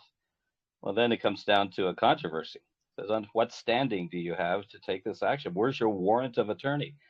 I fired the trustee. These lawyers don't have any warrants of attorney, or whoever's coming to foreclose. PricewaterhouseCoopers did a friend of mine's there. And where's your warrant of attorney? Where's your delegation of authority? Where's your power of attorney? Where's your articles of incorporation? Where's your prove you even exist? I don't think these banks even really exist. When it comes down to the controversy, prove your authority to do anything. Because I don't authorize it. I told you to I issued a cease and desist. Because you removed the adhesions and you changed told them what to do with the credit application through the novation process. And if they don't, they're in breach of fiduciary duty. Because they're your agent at the bank. They're the agent. Tell your agents what to do. Clean the toilet. Rosita. Yep, that's what I'll start to do. So thanks for that bit of clarification there. So I'll look into that novation to start and work my way through all this slowly. They're removing the adhesion. So writing a letter to the postmaster telling them, I really like this address and I'm thinking about moving to the Gold Coast. I want to take it with me. Does this address belong to me? So you create a false narrative, whatever. And they'll say, oh, no, it belongs to the municipality. It belongs to the city council, whatever. So now, if it's not yours, get the fuck off my deed. It's not mine. Get rid of it. Yeah. Okay. Same thing with a parcel ID. It'd be like me putting you on my lease. Your name's on the lease. You can come in and out of the house. You can do shit. Yeah, fuck you. Get off my lease. That's what these easements do. Allow them to step over the boundary line without trespass. Why? Because they're agents for the address and they're agents for the tax assessor. And usually they don't have a signature on the document. So technically they're not even bonded to it and they're trespassing your plane, your court, which is the four corners of the document. Well, the letter we got from PricewaterhouseCoopers has a signature on it. I'm not sure what PNC Bank sent you. And when you send these notices out, you would want to go through this agent for service of process, not directly to them.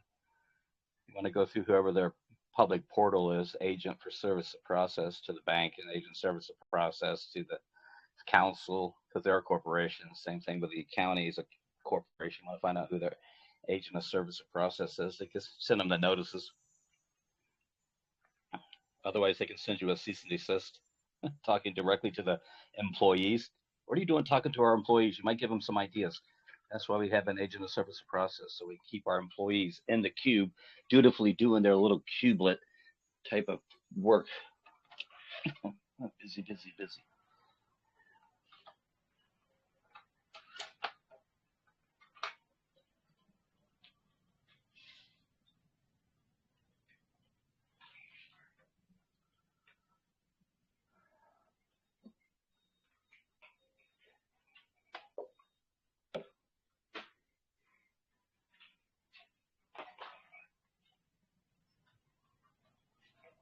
You know what, Australia? You know you're allowed to change your political domicile as well. What are you guys doing? Hmm? What are you guys doing? Correcting the status kind of thing, you mean? Hi. Hey, what's that book that legislators use so they can be precise in their legislative writing? I don't know. You guys are all stuck in here. I'm talking to my cats. Well, American jurisprudence, I mean. What are you guys doing dragging the sheet in there? Why do you guys drag the sheet into your litter box? You crazy animals. Oh my goodness. How are you? How are you? Oh, I'm so sorry. I haven't seen you today. Haven't seen you today. Haven't seen you today. Haven't seen you today. Come here. Psst, psst, psst. Hi, boy. What are you doing, boy? Oh, you're ready for food. You guys are all ready for food. Hey, cutie. Yeah, so the political domicile. You can also do the Proclamation 179, the grant of amnesty and pardon with restoration of all rights of property, because you guys are just a de facto division of the U.S. corporation down there. And so you can get amnesty and pardon, restore all your substantive rights. There's a grant side and there's an oath side, which I made my oath side a consent decree between me and the president. Oh my gosh, you guys have made a mess in here. Sorry about that. I should have come in earlier. Proclamation 179, President Johnson, an open invitation to go to peace. Of course, you have to qualify it because there's all kinds of presumptions that we're enemies of the United States under the Trading with the Enemy Act and all that stuff, you know. And there's been a bankruptcy. There's been World War I, the Trading with the Enemy Act, World War II, where all U.S. citizens are presumed to be enemies of the United States. And sorry about that, cats.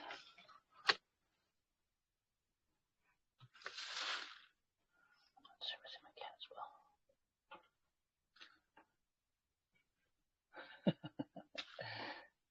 I have one of the cats on my back right now, riding me.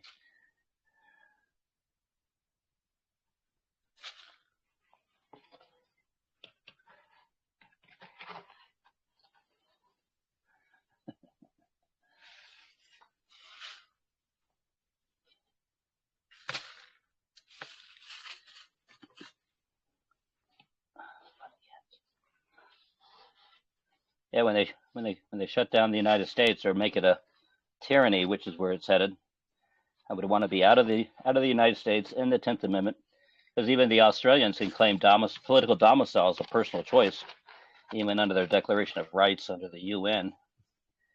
Right to self-determination's there. The 10th Amendment is the only place safe to go where the United States doesn't have authority to fuck with the people.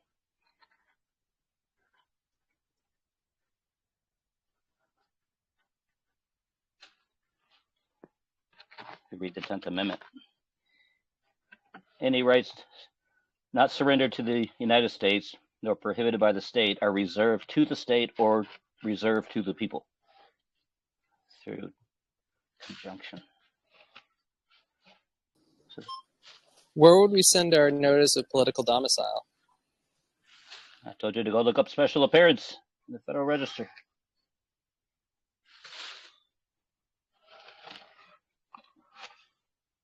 Who are you going to say who you are coming into the United States?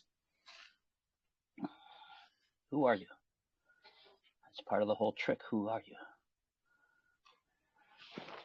So they need to know who you are coming into the United States. So that's why that book, God Betrayed, I keep talking about people to read, to figure out who you are in the scheme of the universe.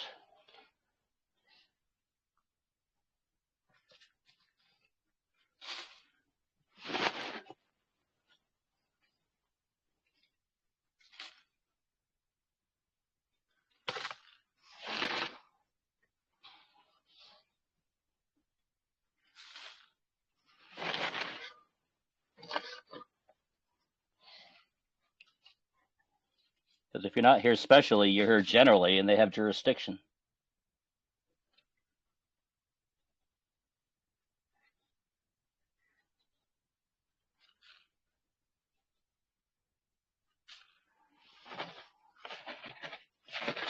Man, did we feed you this much? Crazy cats.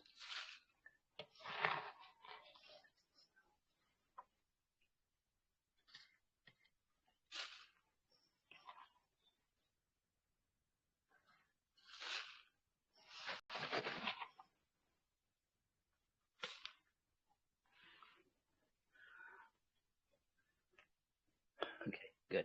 You're out of the way. I can stand over here and do it this way.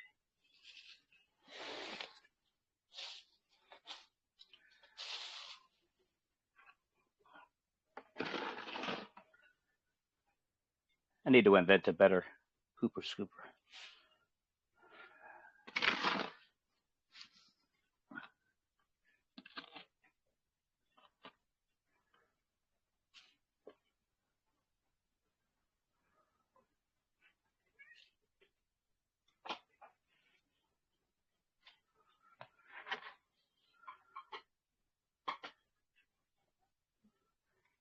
And build a better mousetrap. That's what I'm going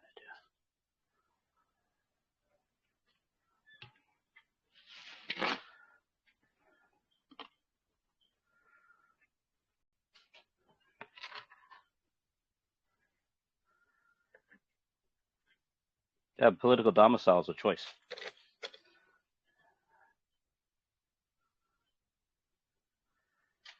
You also need to define your domicile of origin. What's your domicile of origin? You know, on a bill of lading, you have the origin of the goods coming in, and what capacity, man capacity, and status that adds into it. That I posted, Mr. Austin. Austin says. And the authority then that you mentioned for that comes under the UN's very own right to self-determination. Yep. And the United States is, all the seats of government in the United States were ceded to the UN back in 1945.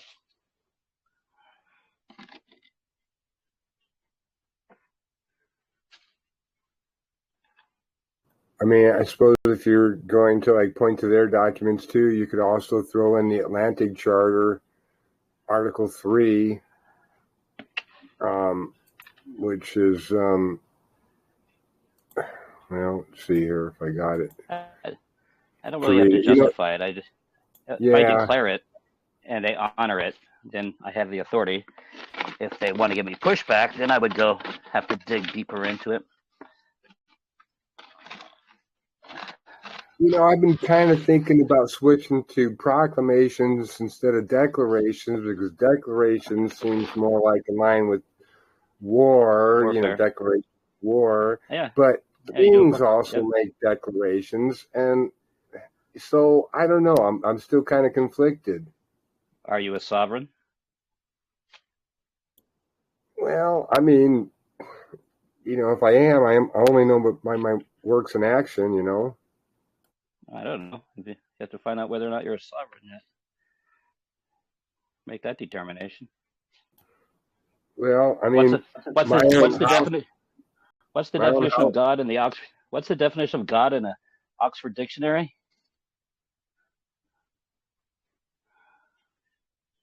A proper case name.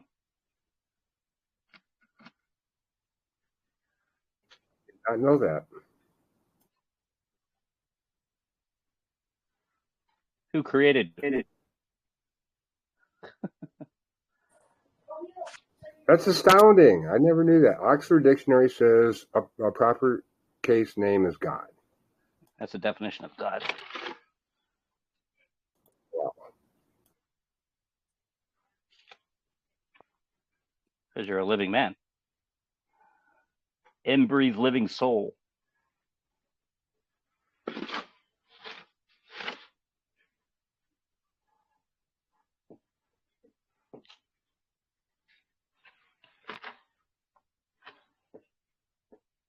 Smoking Baby, when you put the recordings up and you put them up in music? I don't know. I don't do it. It's not my room. Oh, no. I don't own it. Because I don't want the responsibility. I'm too busy. Whoever owns the room have to say where these things go.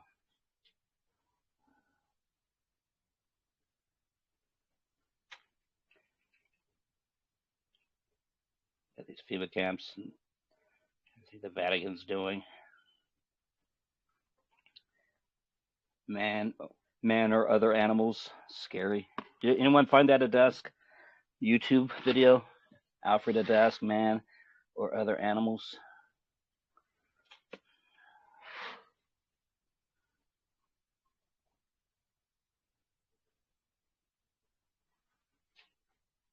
I thought it was pronounced Adask, but no. Whatever, dude. How about just phonetically type it in there, however you pronounce it? Fuck. Just messing with you. Yeah. He's dead. I don't give a fuck how we pronounce it.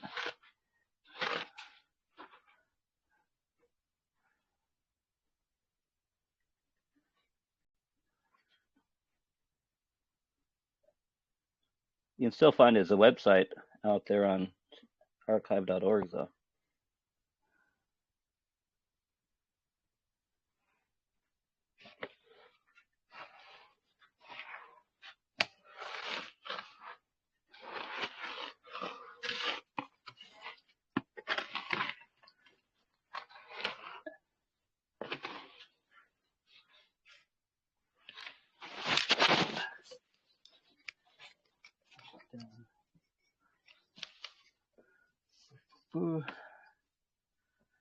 Yeah, because I was struggling with the word declarant with a jurat that I'm working on, and because I haven't done it. If you're a sovereign, you make a proclamation. Yeah, I've been doing proclamations. You have to be convincing your heart that you're actually a sovereign. Read the Cardozo Law Review.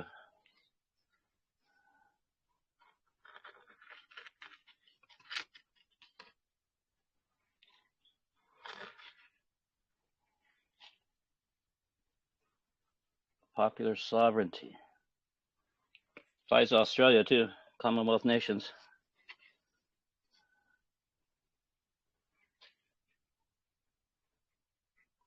I don't think King Charles is the real king. I think he's just a corporate title. I think the monarchy's dead after the Queen died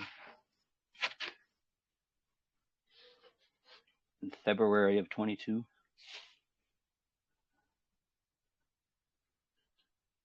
Yeah, it should be registered under something at Dun and Bradstreet, right?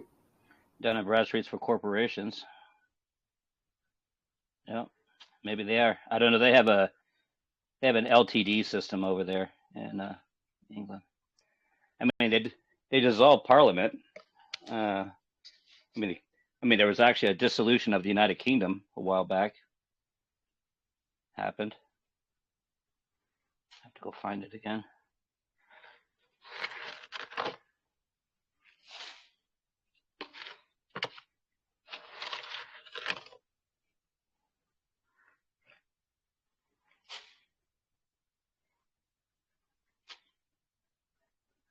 Mr. Australia, you need to do a power of attorney. They have them online from the all caps name to you. Proper case name.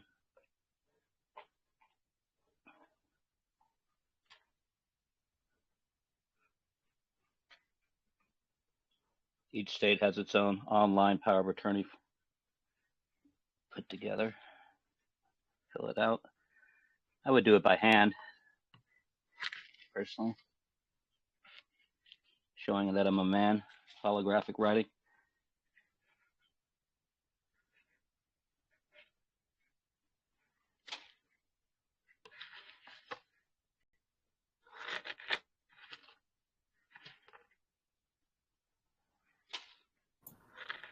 Yeah, so mentioning Australia makes me think of an esoteric thought about the terminology that we've all heard forever, kangaroo court system. It's in the U.S., Canada, Mexico, I think too. Only, and then Australia which is the only place that actually has kangaroos, which was originally established, I believe, as a penal colony. When I've been able to ascertain. So there's like some esoteric evidence that these, so-called countries are all intertwined, going back. Well, it was registered as with the Security Exchange Commission, just a subcorporation of the United States, like all the other nations were. I don't know what happened recently, but they're all registered with the Security Exchange Commission after World War II because they were all in debt to the United States, so they all reincorporated to the Security Exchange Commission to engage in the IMF World Bank system. I don't know how that affects BRICS or anything like that, but I think they're still intertwined no matter what they call themselves under the Vatican system.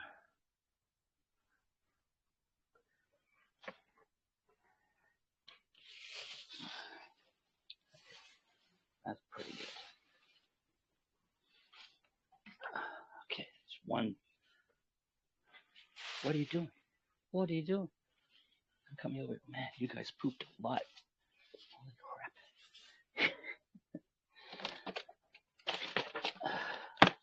I took a nap all day today. I'm behind on my duties. It's abhorrent what I've done.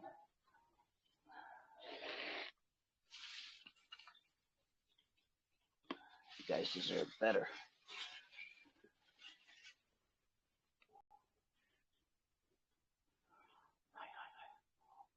You're all excited to see me? You're all excited to see me? Hi, boy.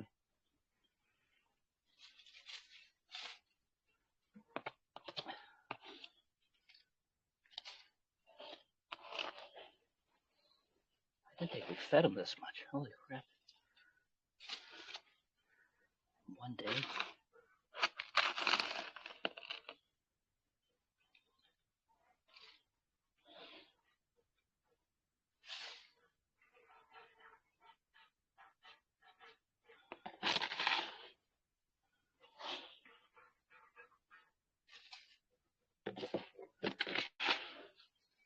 There's a PDF about the Proclamation 179.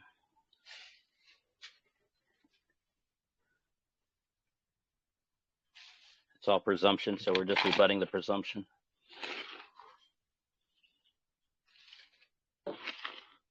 Okay, well, here's a question then. In your mind, do you have a delineation where you would do a proclamation versus doing a declaration?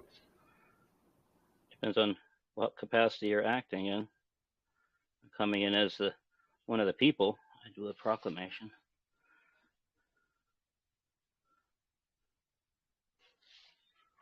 If you're coming in from the divine realm, it would be a proclamation. I don't know who you say you are.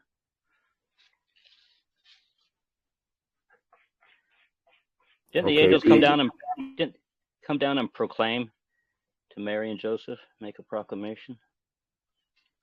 The child is born. Isn't it a proclamation? Yep. I believe so.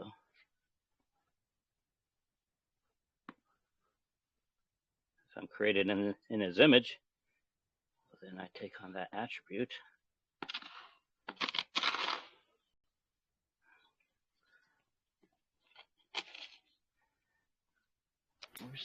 Okay, so you're recommending, is there any time you would recommend using a declaration then in its stead for any reason? I don't know when I would declare war. Yeah, okay, all right, thank you. Okay, thank you. So instead of declarant then, it wouldn't be claimant, it would be like a proclaimer, right?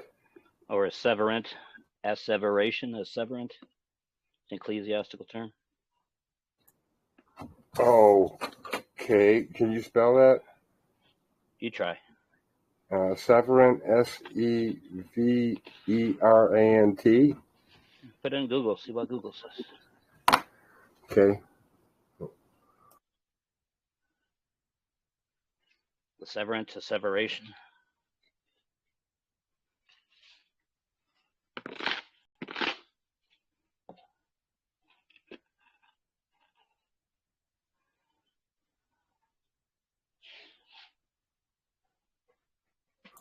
Well, there was a TV series called Severant. That's not asseveration, though. Or Okay, so put the word A in front. Asseveration.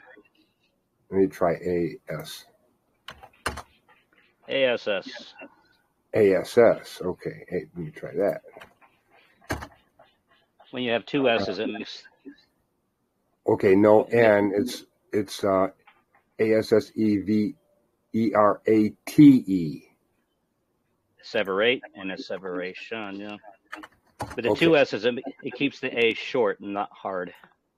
That's why there's two S's. Asseveration, not asseveration. The two S's between the E and the A. Grammar. Okay, well, Merriam-Webster comes up with verb to affirm or declare positively or earnestly. Put asseveration ecclesiastical.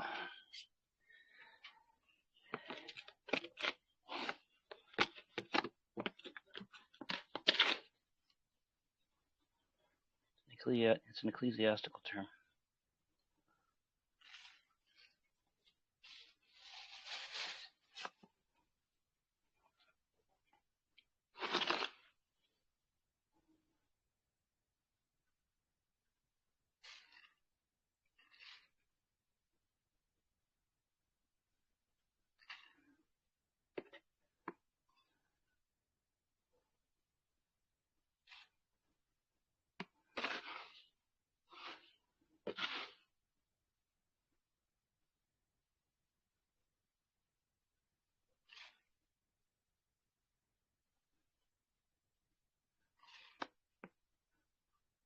I found out what that book was called. It's Mason's Manual on Legislative Procedure or Process.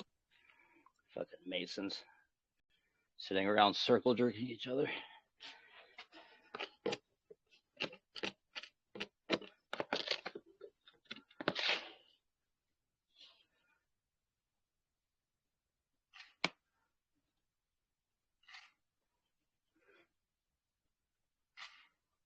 I'll do a blood oath.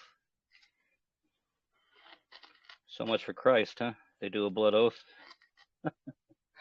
So much for the need of Jesus Christ. They're doing blood oaths.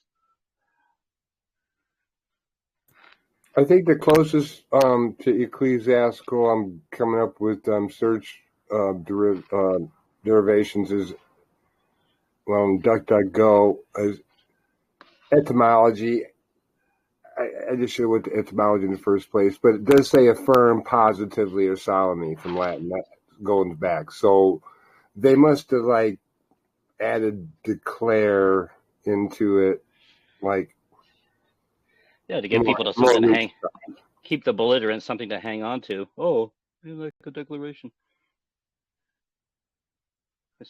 Declaration's war. Asseveration's solemn. A solemn statement. Solomon statement.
Yeah, I kind of like proclaimer though too. I mean, A proclamation is different than an asseveration.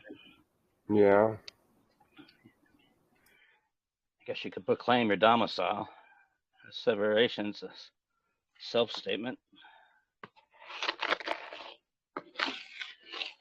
Not much working on.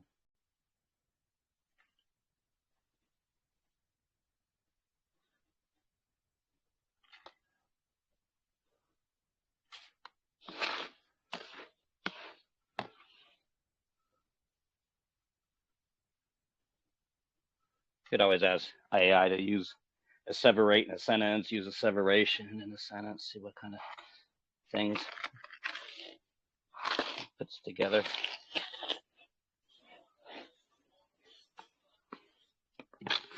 Okay, it's because, all right, I've been really adverse to using notaries, you know, so I've always gone the 3 witnesses route.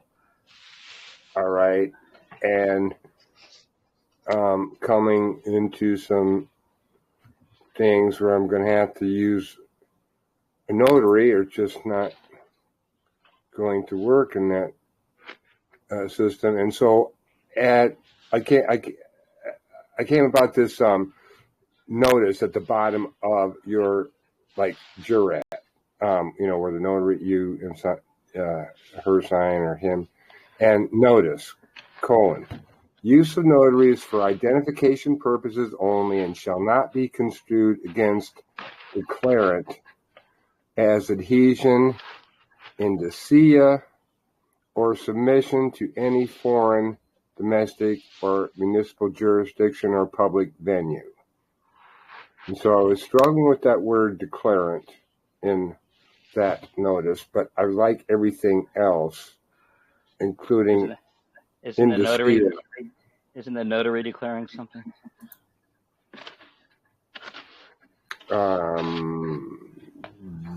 That's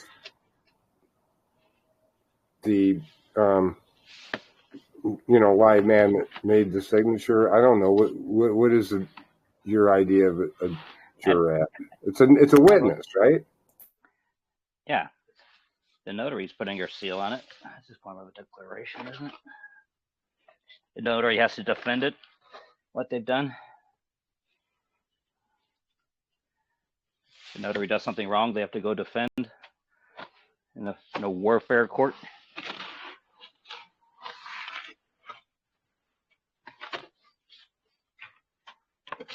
Yep, and so that's why you want to make sure that you have one that can give you a certificate of, I don't know what it's called. It's called different things in different states. Certificate of authenticity, you know, which has their current standing. Well, you can get it authenticated. You can get the notary seal authenticated. You can get the notary authenticated if you want. What are you guys doing? Yeah, or you can send it to the Secretary of State and get authenticated. But if they already have the letter from the Secretary of State, you can just get a copy of that and use that, right? So you don't have to wait. Sure, there's all kinds of things you could do. It's not the argument. You want to get it and make sure the notary's real. Yeah. You get a copy. You get a journal entry, true copy of the journal entry too. Yeah, I guess the only reason, I guess, you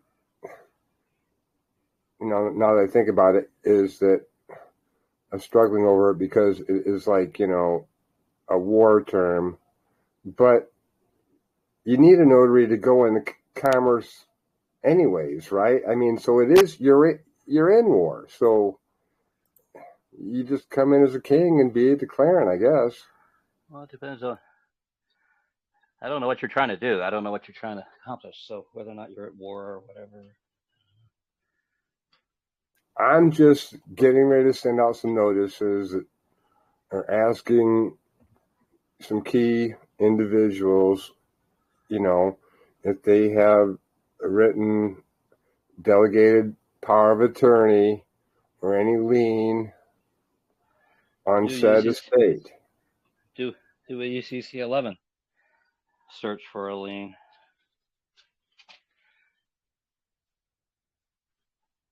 See if there's any liens. Well, no, it's more than that. I mean, yeah, I've done that, but I want to get. Again, I don't know what you're trying to accomplish. So I'm trying to establish the absolute power of attorney to administrate the estate known as the all caps name. That's all. well, that's not what the power of attorney language. That's not the language in the power of attorney, particularly. Unless you're just making a limited power of attorney. Oh no. Fuck, not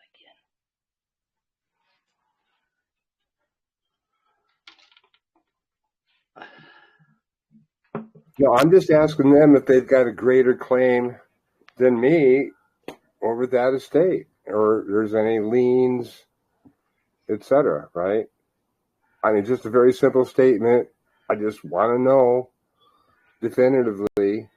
So I'm going to send them all a registered letter and give them 30 days, and probably do it again and maybe give them another 30 days even. They won't be able to answer, or they probably won't, and I'll just have that. What estate are you talking about?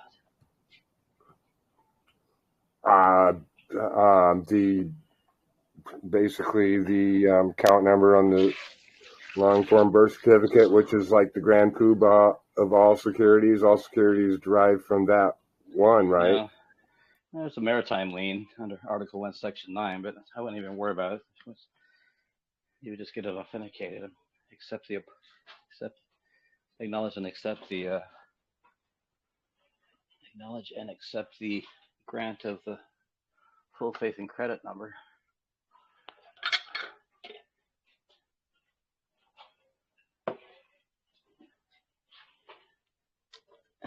Right. So basically, you're saying that's kind of how you did your birth return?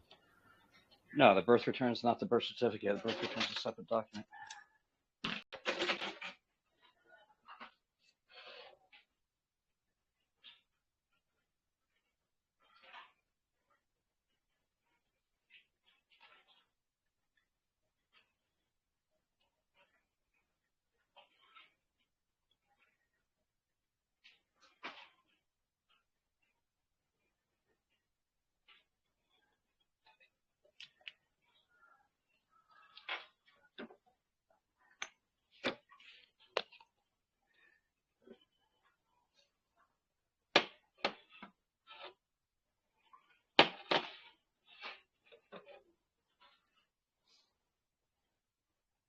Well, if I got a default on like these guys on who's got a written delegated authority to administer the estate, I'm just thinking I can say, hey, well, what are we doing here? I don't. So we got a higher claim than me on this all caps About the name? birth. All caps name doesn't belong to you. It belongs to the state agency.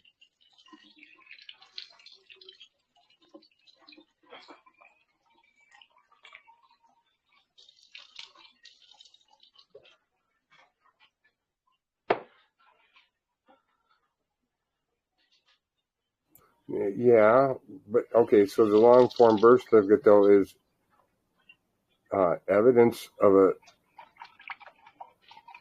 security, right? It's a certificate, but who issued it? It's at the top of the page. State of whatever.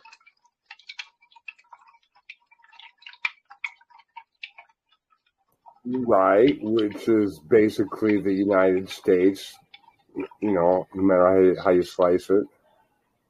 No, it says state of Alabama. That's whose agency it is. You don't get to construe it. It says exactly what it is in the space. I'm not sure what you're trying to achieve. I mean, you should get it authenticated. Now you have the full faith and credit assigned to you through that application process for the identifying who's doing the authentication. Why, you think someone's going to try to steal your birth certificate and leave you assed out or something? I don't know what the problem is.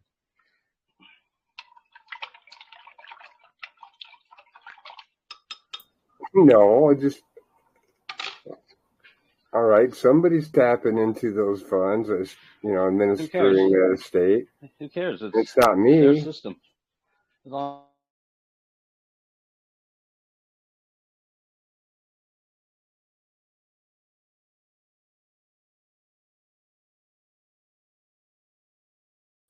You lost your mic. We can't hear you. Yeah, his headset may have gone on again.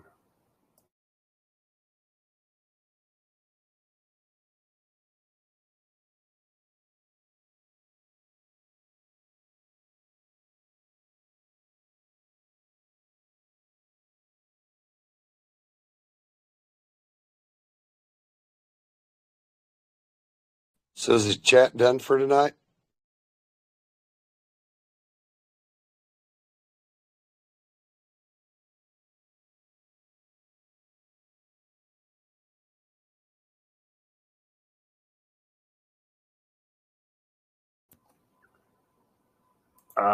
He probably realized he went offline,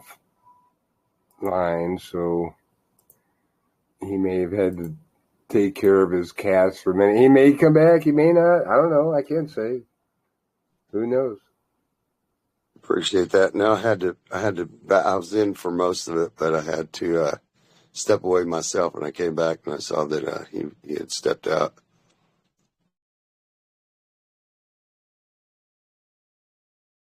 That one, smoking he's such a talented man.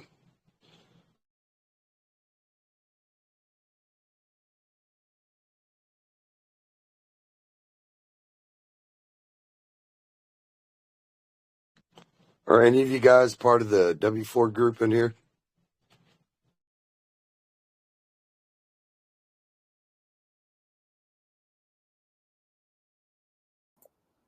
Yeah, I think so.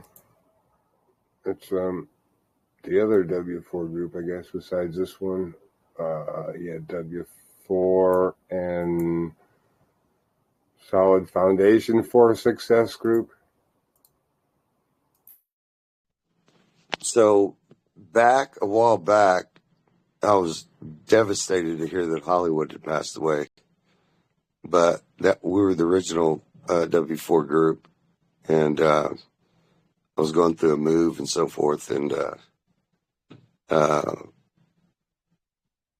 we set up many a night with Sean and Hollywood and Smoking, and I stepped away, and apparently some things went through some changes. And now, when I go into the W4 group, I can't access it. I guess you have to have an invite to it. But when the link comes up and I click it, it says link expired. Are y'all having any issues with that?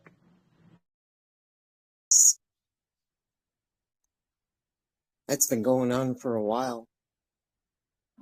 I think her brother took over the channel and took everything. I know that one channel that they had going too was I Love the IRS. I see that channel's gone. I tell you what, there was so much valuable information on there, and Hollywood and Smoking Baby got some things together in those classes in about 3 or 4 months. Hollywood started a summer school for adults and then kids, and that thing blew up. And man, it was just so much talent there. I feel honored to have been a part of that, and it was just serendipitous. But I think Smoking Baby, pretty much from what I understood, I've been kind of reaching out to some of the study groups that we all participated in that. And I have some of the original recordings of Smoking Baby's okay with that. I could pass those on, but I don't want to step on his toes. But he approved it the first time, but I don't know what transpired in between that, I came back and everything was changed. So, you know, I honor and respect anything that we've talked about in our group. So, Yeah, I I just was didn't know. blown away when I found out that she passed away. I was just like, ah, I was why didn't sick. anyone tell me? Yeah, Yeah, I was sick, weeks. man. They killed her. What's that? They killed her. Who did? Mm, I don't know. Oh, well, I had heard that's kind of what I thought because she had, but I asked around and then I was told a couple other things and I won't share it out loud, but just out of respect for her, like I said, I haven't touched base with the group and I don't want to step on anybody's toes and out of respect for her. But we stayed up many a night and just watched the W4 group grow. And then people came in and tried to sabotage it. They weeded them out. And it was just such a solid group. And she had shared where she finally got one. You know, she dropped off a 32-pound box of W2 forms in Washington, D.C., or W4 sandwiches. And after about a year and a half spending so many hours in those rooms with her and SmokingBaby, and then Lone Wolf was in there, and now he's got his own thing. That's a whole different story there. But she finally got her return back. She got, I want to say close to $13-14 million back in tax credits.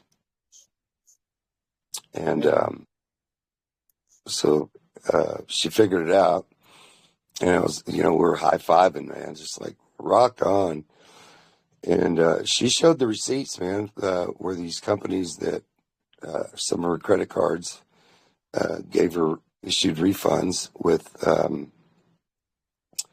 called it a tax refund, tax credit, or something around those lines. I have all that. But anyway, I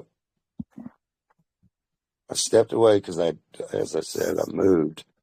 And by the time I got settled in my inbox, because we would DM each other, but in the inbox, it was like, I'm taking over the group.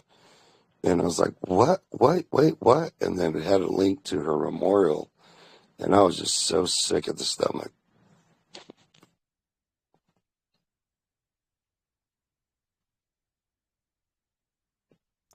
Yeah, So, someone sent me a picture, and I nearly passed out, of her foot. Her right foot was half black. wow. Yeah, Wow. very, very sad. Mm. Yeah, she was, the last time I talked to her, she took about a week out because she could barely talk. She had I guess she got sick and didn't have much of a voice. Of course, you know, everyone bombards her with questions just like SmokingBaby. And she finally got strong enough where she could talk, and she was excited because she was talking about selling her condo in Houston. And she had all that lined up. And then not long after that, man, got back on to check up on her and the group, and the W4 group was like gone. And she had passed away. And first thing I did was look for SmokingBaby. And I saw where he was out there and about. And I started following him. So what other groups, other than, I mean, I'm tickled to death that he's got his own room going. What are the other, where did everyone go from the W4? Do you know, the W4 group? Because there was a W4 PMA, there's a W4 sandwich, and then there's a W4 foreclosure group, and then there was a W4 library. There was 4 groups, and you had to get invited to one. And then after that, once you passed through the initial, I don't want to say clearance, but approval, then you had access to the others. And child support. There was another one there. There was 5 groups. Child support was one of them also, and they had a heavy vetting process on that one. So, do you know of anyone that started that reputable that was in those groups? No. My youngest, sorry. My youngest good. son is going through child support right now, and I'd really like to get some of that information to help him. Poor kid. Yeah. I can look, man. I like I said, I did it with permission from SmokingBaby and Hollywood. So when we get on, I have, and again, if Sean SmokingBaby, if he's okay with it, I can pass it on to him or whatever. But this guy rattled off one night about 2.5, 3 hours nonstop. Like, it was one of the best informative presentations that I've ever heard. And I have that. And we used to record. We'd get different people from different fields. Sean Gonzalez Derek. It was kind of, he's been doing it a while, but however it happened, they connected SmokingBaby, Hollywood, and Derek, and we sat in on that. And I have some Derek of those. Is awesome. Derek is definitely awesome. That's cool. That's a cool joining of 3 people. Wow, that must have been wham bam. Thank you, ma'am. Oh, I'm telling you, I have some awesome recordings, and it was all done with their approval. I didn't, it's actually, matter of fact, we had admins in our group, and I was one of them. I think we had it like there's probably 6 or 7 of us, and we would record them. But before even that, I took my own recording, and they kind of give me a hard time. They'd be like, "Hey, we forgot to record last night. We know you have it." So I have hours and hours and hours and hours and